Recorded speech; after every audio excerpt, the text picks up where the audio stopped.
Amém, glória a Deus. É um privilégio muito grande estar aqui diante da Igreja do Senhor. É uma honra muito grande poder ministrar, né, a Igreja do Senhor. Eu confesso que é realmente algo assim poderoso, né? É com temor e com tremor que eu me coloco diante de Deus e da sua igreja. Então, eu desde já agradeço por essa oportunidade, agradeço pela confiança e peço aos irmãos que intercedam pela minha vida, por mim, e que orem comigo nesse momento. Amém? Senhor e amado Deus, Tu és lindo, Senhor. Eu glorifico, Senhor, a Ti, porque o Senhor é quem o Senhor é. Deus, soberano, Pai, majestoso, glorioso, poderoso. Tu és isto e muito mais, Senhor, mais do que a gente pode definir ou encontrar adjetivos para descrever a Ti. Eu te agradeço, Senhor, por esse momento tão sublime, Deus, que o Senhor venha falar a nós, Senhor, continuar falando com a sua igreja, Pai. Tenha misericórdia, Senhor, da minha vida, porque eu apenas sou barro, eu sou vaso, e o tesouro és tu, Senhor. O tesouro és tu, que está dentro do vaso. Então, Senhor, usa-me conforme a sua vontade, o seu querer, para a sua glória, Senhor. Eu humildemente me coloco, Senhor, diante de ti. É a oração que eu te faço e agradeço em nome de Jesus. Amém. Glória a Deus. Meus irmãos,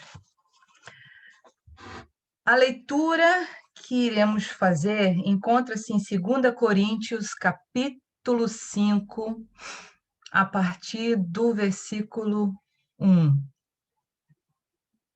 Amém? Então, vamos lá.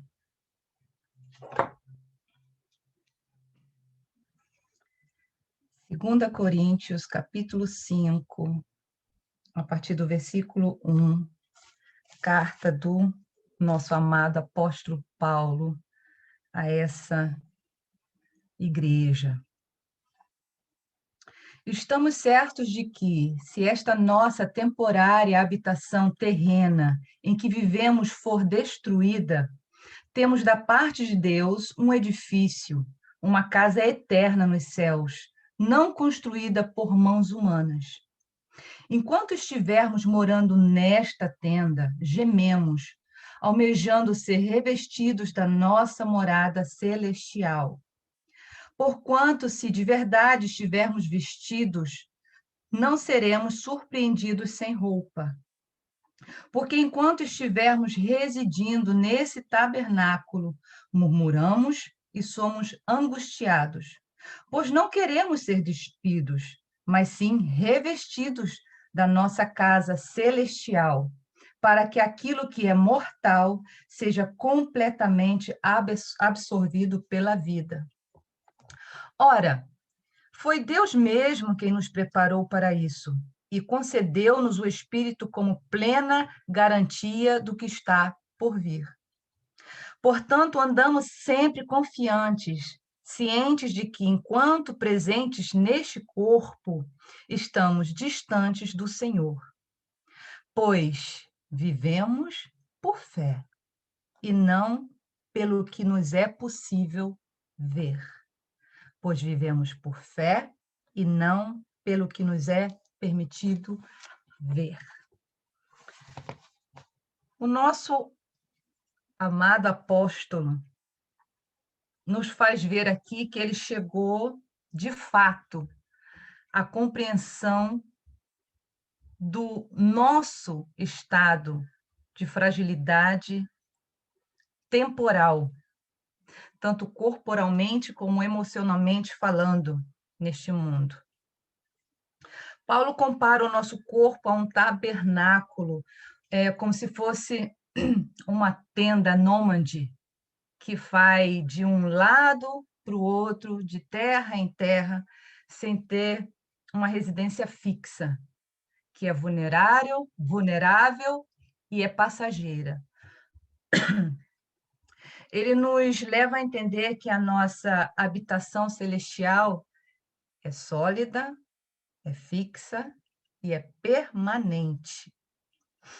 Que ela não é construída por mãos humanas, por mais lindos edifícios que o ser humano é capaz de fazer, por mais altos e glamourosos e grandiosos o ser humano pode fazer, é capaz de fazer. A nossa morada celestial, ela não é construída por mãos humanas, e sim pelo próprio Deus. Aleluia. O que nos leva, irmãos, a almejar com mais ansiedade, com força, sermos revestidos por essa glória, revestidos pelo Senhor. Porque enquanto neste mundo estivermos, neste corpo habitarmos, nós sabemos que vamos passar por vários processos. A gente vai passar pelos processos que nos traz alegria, processos de felicidade, processos de tristeza, processos de preocupação, de doença, de dor, de sucesso e de decepções, e por aí vai.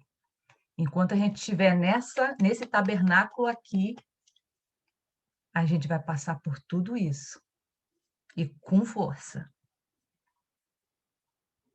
No entanto, Paulo não está fazendo, segundo isso que nós acabamos de ler, uma apologia à morte.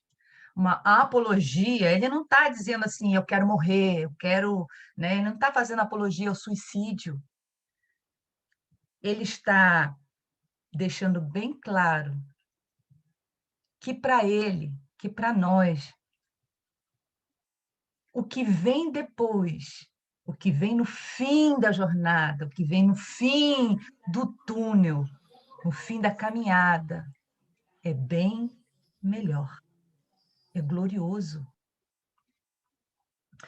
Então, hoje, nesse momento aqui, nessa oportunidade que o Senhor me dá, nos dá, eu quero frisar o capítulo 7, o versículo 7 do capítulo 5, e quero falar baseado nesse versículo aqui, que diz, porque vivemos por fé e não por vista, ou pois vivemos por fé e não pelo que não nos é possível ver, né? A gente conhece mais a versão que diz porque vivemos por fé e não por vista. Se eu fosse dar um tema a essa pequena ministração, o tema seria uma pergunta. E a pergunta que eu faria, né? A pergunta, o tema seria: será que eu aprendi direito? Esse seria, se eu fosse dar, viu? Seria o tema: será que eu aprendi direito? Eu quero falar um pouquinho de fé, e vocês vão ouvir eu repetir várias vezes esse nomezinho pequeno. É um nomezinho pequeno, mas imenso, imenso para nós. Porque na prática, talvez nós tenhamos, ou em alguns casos, tenhamos aprendido de uma maneira distorcida a respeito da fé, o significado dessa palavra minúscula, mas essencial na vida de todo cristão. Nós aprendemos, segundo o livro de Hebreus, capítulo 11 é muito conhecido que a fé é a certeza das coisas que se esperam e a convicção de fatos que não se veem. Partindo do ensinamento de Hebreus, eu gostaria de olhar junto com os irmãos o que entendemos não ser fé. Eu vou falar aqui alguns tópicos, sobre alguns pontinhos daquilo que nós entendemos não ser fé segundo a nossa crença. Amém? Ponto 1. A fé, ela não é duvidosa. A fé não é duvidosa.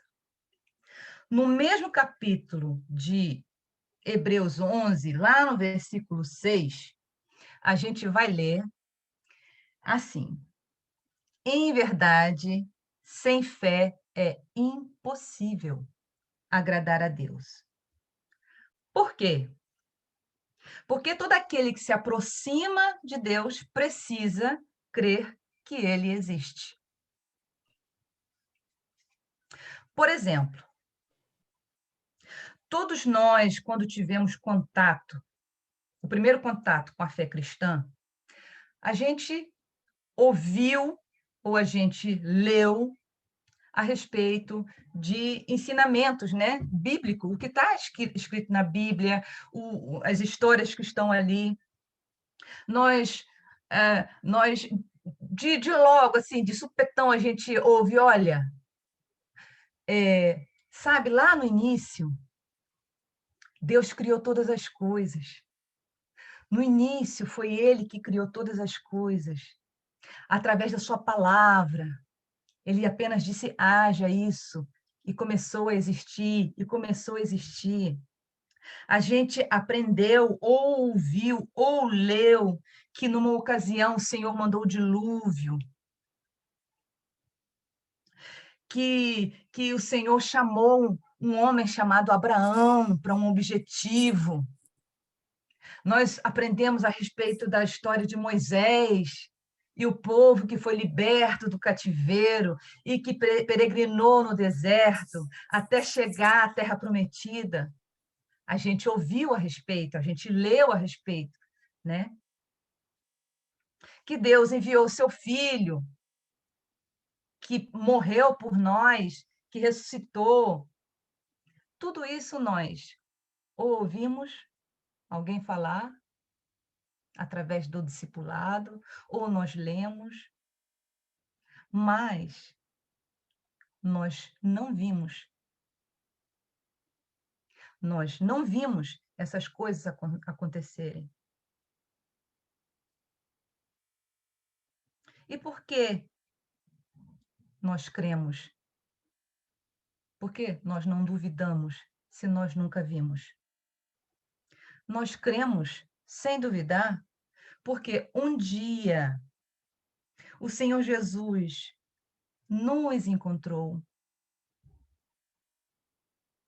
Nós entendemos que aquilo que nós ouvimos, quando Jesus nos encontra, quando Jesus começa a fazer a obra dentro da gente, ele desperta em nós, ele faz desabrochar dentro de nós aquilo que o escritor aos Hebreus, capítulo 11, nos ensina a ser fé. A certeza das coisas que eu espero e a convicção de fatos que eu não vejo. Eu não vi esses fatos acontecerem, mas eu creio. Por quê? Porque Jesus, através da palavra, Jesus, que é a própria palavra, faz despertar dentro de mim essa fé. Então, a fé, ela não é duvidosa. Segundo, a fé não é um salto no escuro. Por exemplo, eu não sei se os irmãos conhecem né? Aqueles que são mais velhinhos, igual a eu, o filme do Indiana Jones, né? Que o nome do filme é Indiana Jones e o Cálice Perdido, uma coisa assim. E o ator está lá diante de um abismo enorme e ele precisa passar para o outro lado. Tudo que ele vê é o abismo e o escuro. Mas ele se atreve em dar o primeiro passo, mesmo não vendo nada, só vendo o escuro e o abismo.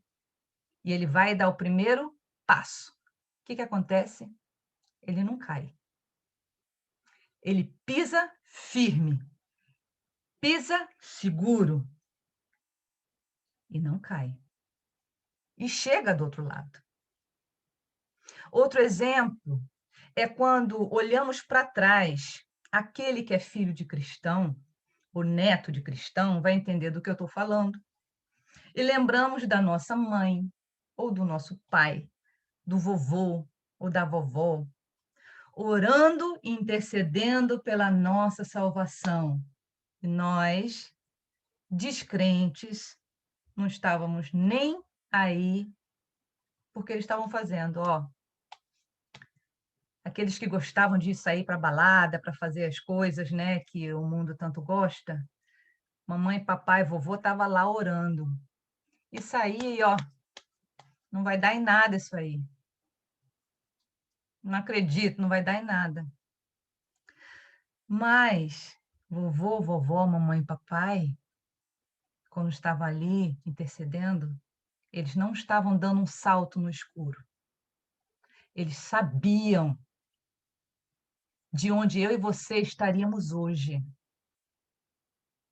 na posição de servo, servo do Senhor que eles acreditam e que hoje nós acreditamos. Então, a fé, ela nunca é um salto no escuro. Ela é a certeza das coisas que eu espero e a convicção daquilo que eu não vejo. Terceiro, a fé, ela não é uma barganha. E esse ponto aqui é muito bom a gente frisar e a gente entender, porque a gente muitas vezes tem a tendência de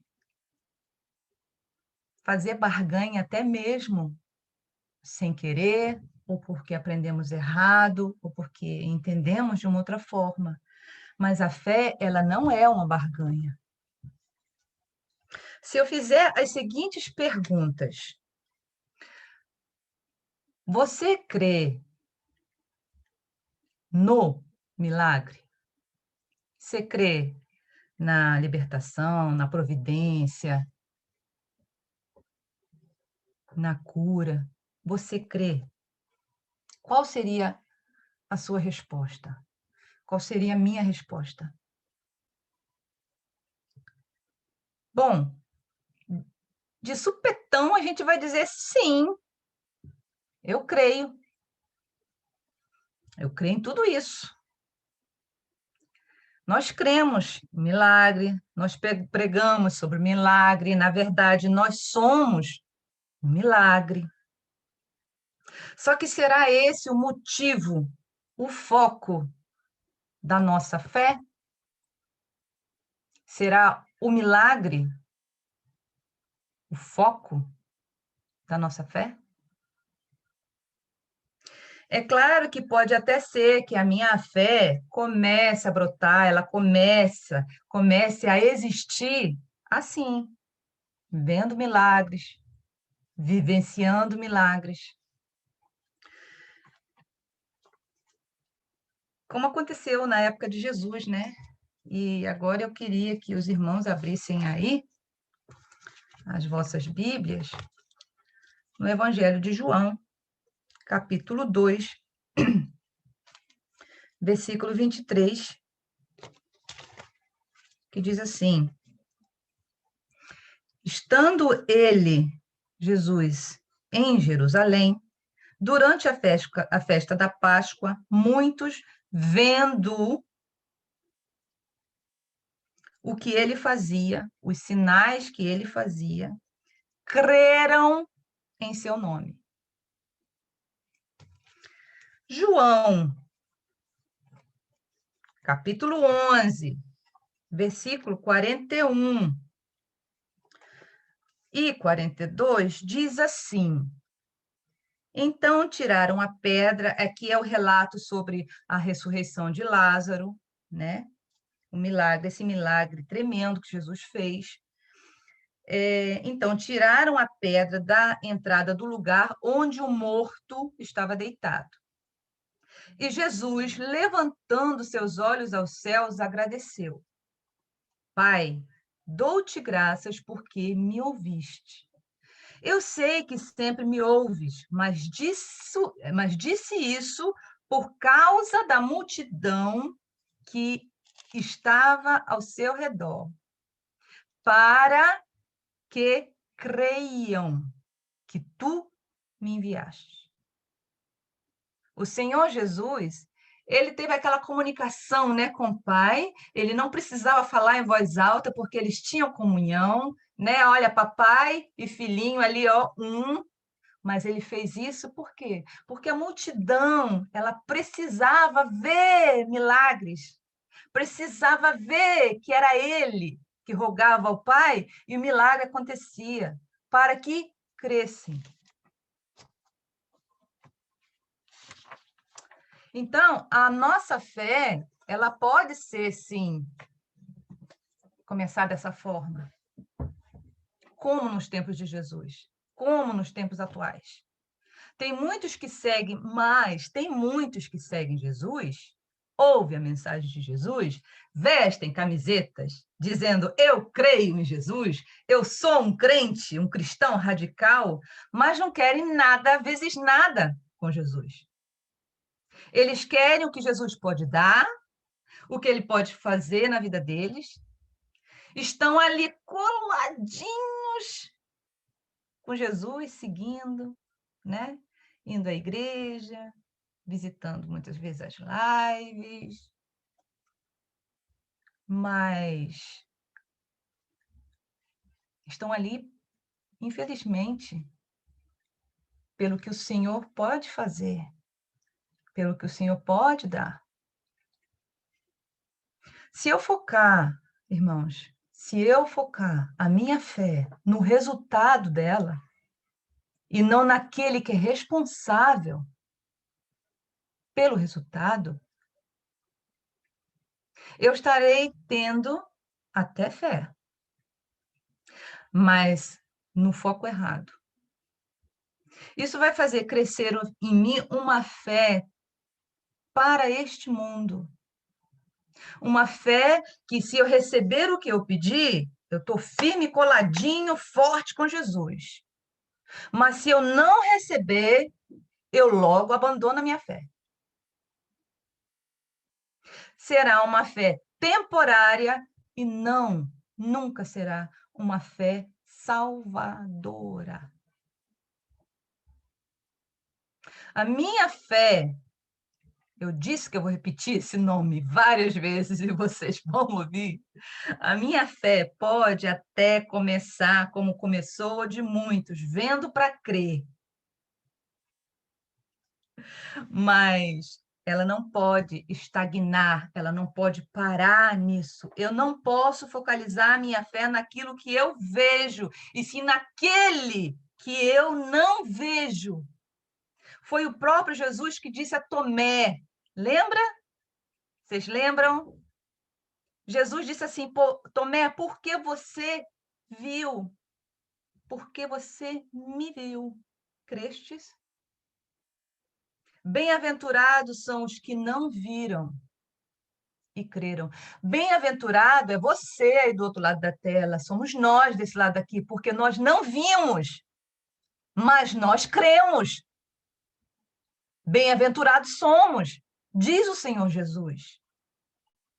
Se eu crer só nos milagres, na cura, na libertação, na providência, eu seguramente estarei invertendo as coisas. Estarei fazendo da bênção o meu abençoador. Estarei fazendo da minha fé, olha que perigoso, o meu próprio Deus. Eu creio sim em milagres e não no milagre. A importância de entender essa frase é muito importante, tá? É muito importante entender essa frase. Eu creio em milagres e não no milagre. Por quê? Porque eu creio em Deus que faz o milagre. É nele que eu creio. É nele que está baseada a minha fé, que está fortificada a minha fé. Quando eu começo a entender as coisas diferente de como elas na verdade são ou deveriam ser, eu corro um perigo de estar invertendo as coisas de tal modo que quando eu começo, né, a ter assim uma intimidade com o Senhor, uma caminhada, né, de cristão, eu penso que eu sou tão íntimo, entre aspas, de Deus, que quando eu me dobro diante dele, a minha reverência é zero. Ou se eu começo reverente, no decorrer da minha oração, eu começo a me esquecer, ou melhor, eu começo a esquecer quem ele é e para quem eu direciono a minha oração, e eu começo a dar ordens em Deus. Eu começo a dizer, Senhor, faz isso. Senhor, me dá isso. Senhor, eu preciso disso. Senhor, vai lá e faz. Vai lá e cura. Eu começo a ser um atrevido na presença do Senhor. E o interessante é que eu me torno um atrevido tão atrevido que se o Senhor não fizer, se o Senhor não fizer aquilo que eu pedi e como eu pedi, eu abandono a minha fé. Ai dele se não fizer. Então, a nossa fé, ela não é barganha. Não é barganha. Nós temos um exemplo aqui, por exemplo, né,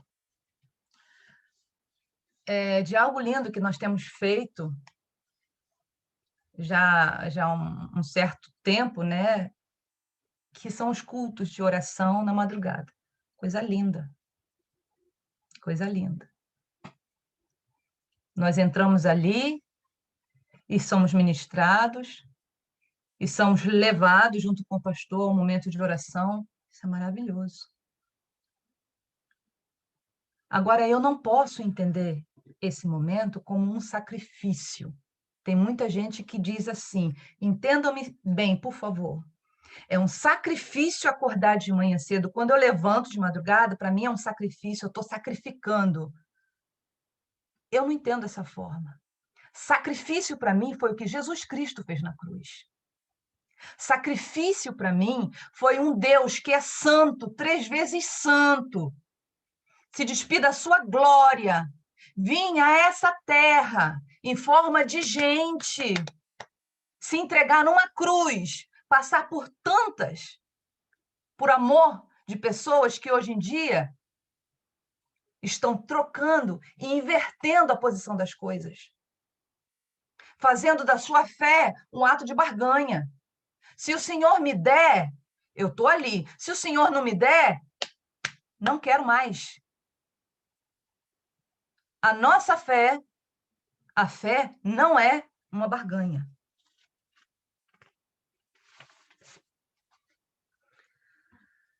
Aleluia, Jesus.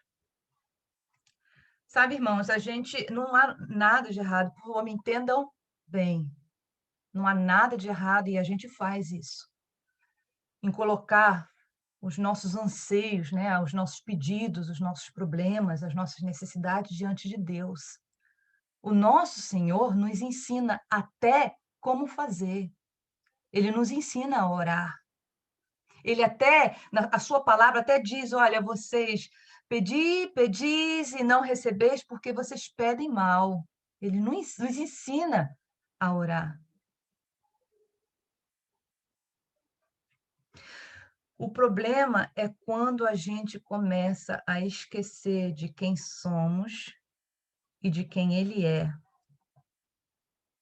O problema é quando nós começamos a focar, a depositar a nossa fé naquilo que é passageiro, ao invés de nos focar naquele que é eterno. Aleluia. Os milagres do nosso Senhor são consequências de uma fé firmada nele mesmo. Você quer ser abençoado? Você quer vivenciar milagres? Além daquele que você já recebeu, que é o maior, a salvação em Cristo Jesus? Esteja conectado com quem pode fazer o milagre. Esteja ligado a Ele, porque tudo está linkado, está conectado a Jesus. A fé não é barganha.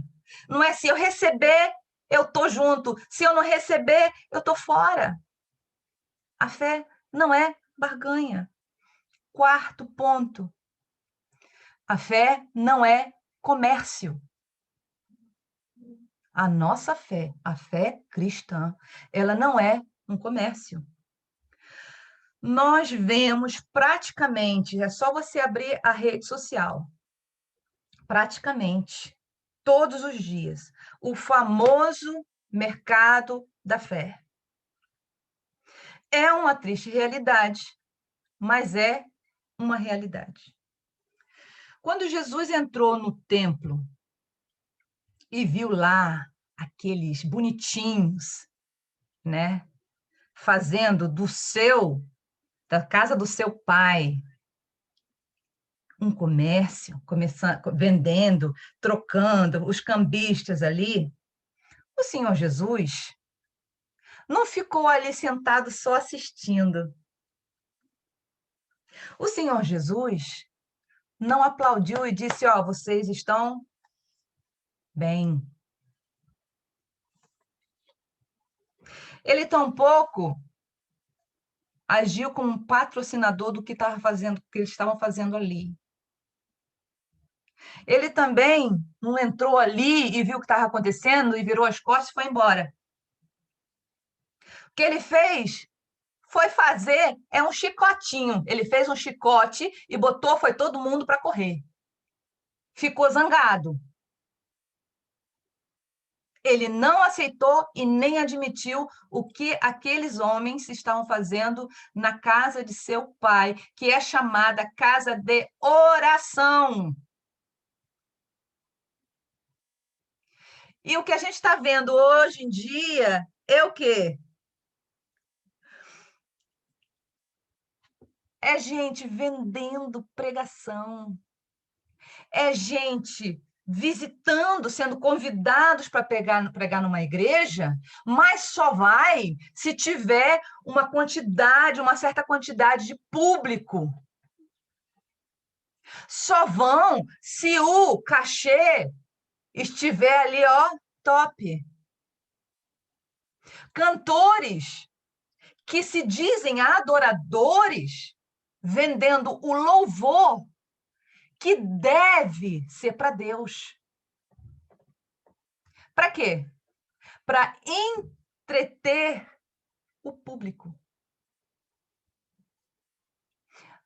A fé, ela não é um comércio.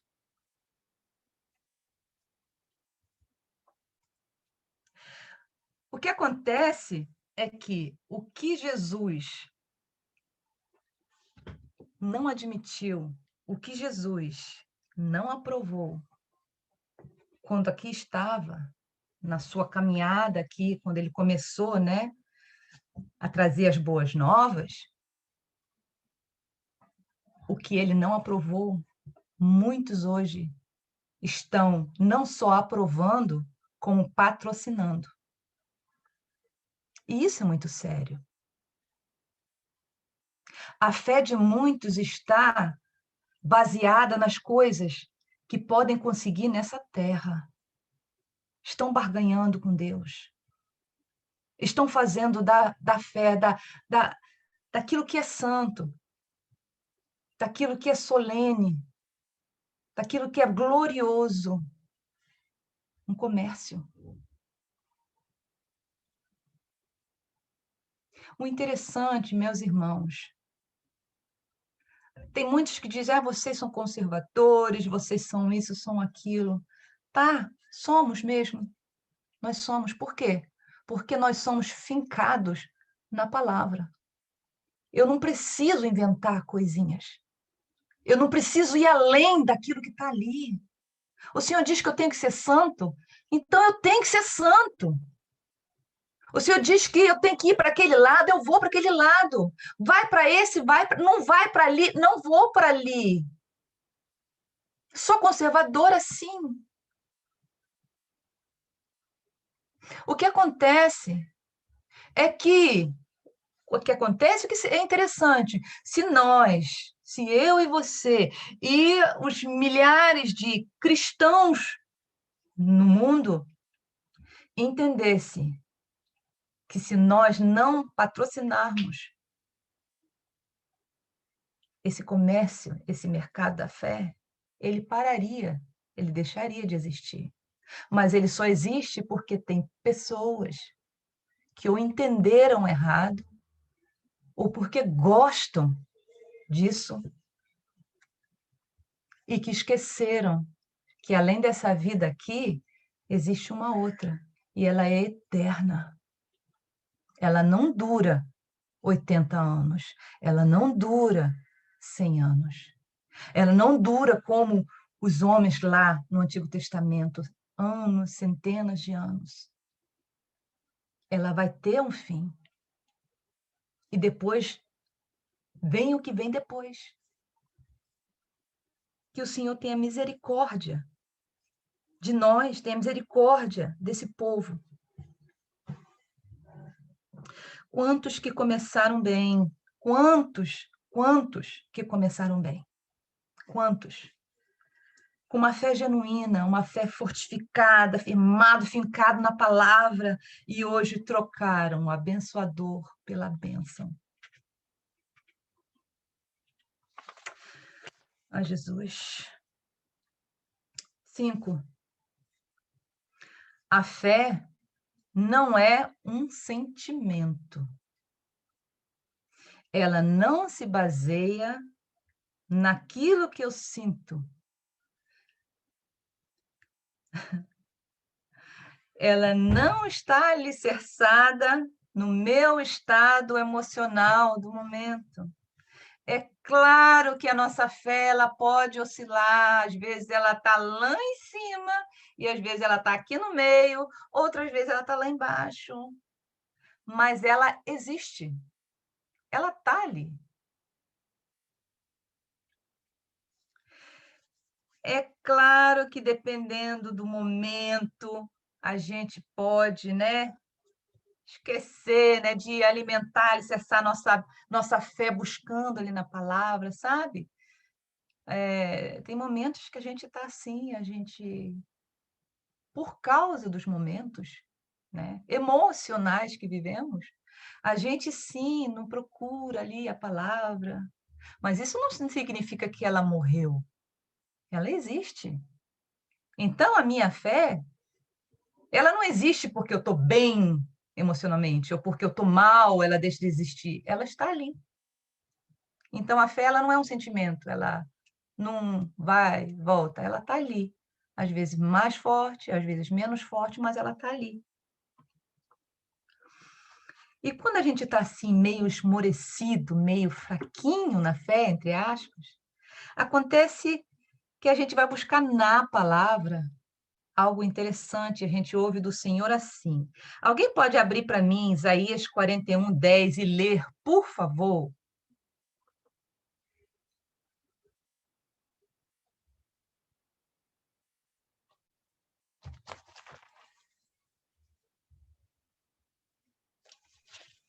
Não temas, porque eu sou contigo.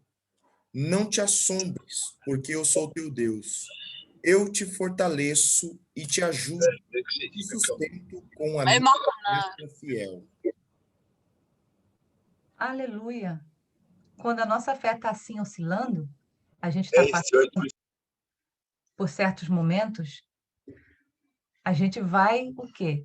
Buscar se alicerçar na palavra, a gente vai se alimentar dela, e aí a gente tem essa resposta aí do nosso Deus. Amém? Bom, esses são apenas 5 pontinhos que eu trouxe para a gente entender o que, segundo a nossa fé, não é, segundo a nossa fé cristã, não é fé. Amém? Mas eu quero falar em 2 tópicos apenas o que nós cremos ser fé. Amém? Então vamos lá. Primeiro pontinho. A fé é um dom. 1 Coríntios 12:9 diz, a outro, pelo mesmo Espírito, pelo Espírito Santo, pelo mesmo Espírito é outorgada a fé. A outro, pelo único Espírito, dons de cura, etc, etc. Mas pelo mesmo Espírito é outorgada, é concedida a fé. A fé é um dom. Logo, eu não posso produzir em mim mesma fé. Este poder só o nosso Senhor tem. E é através do seu Espírito que nós a recebemos. A nossa fé em Deus está e vai estar sempre ligada à sua palavra. Nós não seremos mais fortes na fé quando nós vemos milagres, mas seremos mais fortes quando mergulharmos nas verdades bíblicas. Porque a fé, ela vem pelo ouvir e ouvir o quê? A palavra de Deus. Vocês deixam-me, por favor, dar um exemplo aqui rapidinho. A gente está correndo com o tempo, mas eu quero dar aqui um exemplo. Em Atos 2, a gente vai ler ali a respeito do derramamento do Espírito Santo, né, na época de Pentecoste. E como a gente lê ali, os judeus, tinha ali os judeus, muita gente, era tempo de festa, muita gente, né, judeus tementes a Deus reunidos ali, muitas nações. Quando houve o derramamento do Espírito Santo, houve aquela manifestação gloriosa, aquela coisa linda, né? E aquele povo ali reunido, eles puderam ver que algo sobrenatural estava acontecendo naquele lugar. Eles puderam ver e eles puderam ouvir. Certo? O interessante é que, apesar deles verem e ouvirem, aquilo não gerou neles conversão. Eles não creram porque viram ou porque ouviram aquela manifestação. Pelo contrário, tiveram ali muitos que menosprezaram os galileus, né? Ali, perguntando, não são esses aí os galileus? Outros zombaram, dizendo, estão bêbados, né? Mas foi um ato lindo de Pedro, quando ele assumiu a frente e quando ele abriu a boca, quando ele começou a ministrar, quando ele começou a falar daquilo que os profetas, o que o profeta Joel, lá atrás, há 600 anos atrás, tinha já dito, quando ele começou a falar dessa profecia, quando ele começou a falar dos feitos de Jesus, quando ele começou a falar daquilo que os próprios que estavam ali fizeram com Jesus, que eles tiveram um confronto com a palavra que liberta, que tira as camas dos olhos, que sabe, põe assim um espelho diante da gente, diante deles, né? E diz assim: olha, vocês precisam se arrepender, vocês precisam entender que vocês precisam de um Salvador. Foi quando eles tiveram contato com a palavra que houve ali conversão, salvação de almas. Não foi quando eles começaram a ver o movimento sobrenatural, entender em suas próprias línguas o que estava sendo ministrado ali. Mas o que estava sendo dito gerou neles uma mudança. E ali, quando o Senhor Jesus entra no coração, na mente, na pessoa, aquilo começa a desabrochar, a despertar uma fé. A fé é um dom. E só o Senhor pode dar.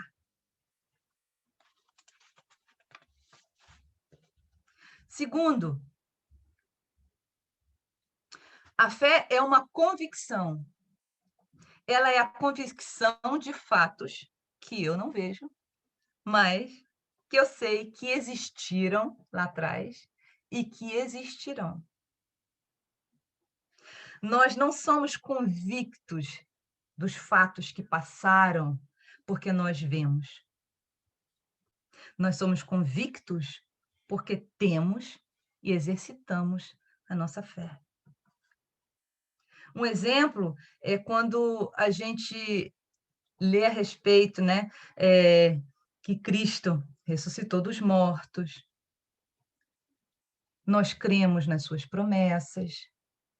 Nós cremos que ele foi preparar lugar e que ele vai voltar com poder e grande glória para buscar a sua igreja. Nós cremos. Por que nós cremos? Está escrito aqui.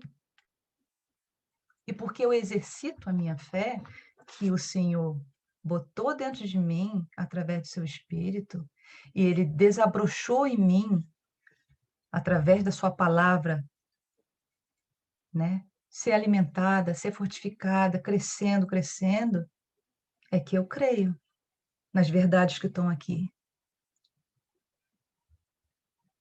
Aleluia. Aleluia. Tem muita coisa que a gente podia falar, mas eu vou ficar por aqui. É algo tremendo a gente entender isso. Entender que mesmo, sabe, o Senhor, a gente se dobrando o nosso joelhinho, às madrugadas, junto com o pastor Anderson, o pastor Adilson, com os irmãos. Ou a gente mesmo no particular, intercedendo ou pedindo a Deus por um milagre, por uma providência, uma porta aberta, a salvação da nossa família, a cura de um ente querido. É tão glorioso, importante a gente entender que mesmo a gente pedindo, e talvez o Senhor dizendo, não, eu não curo, eu tenho propósito nisso.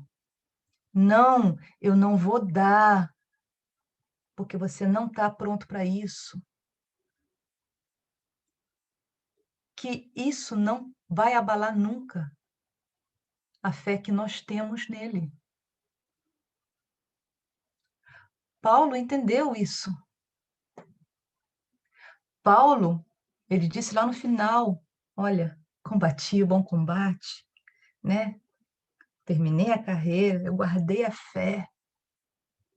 Teve a prisão dele, né?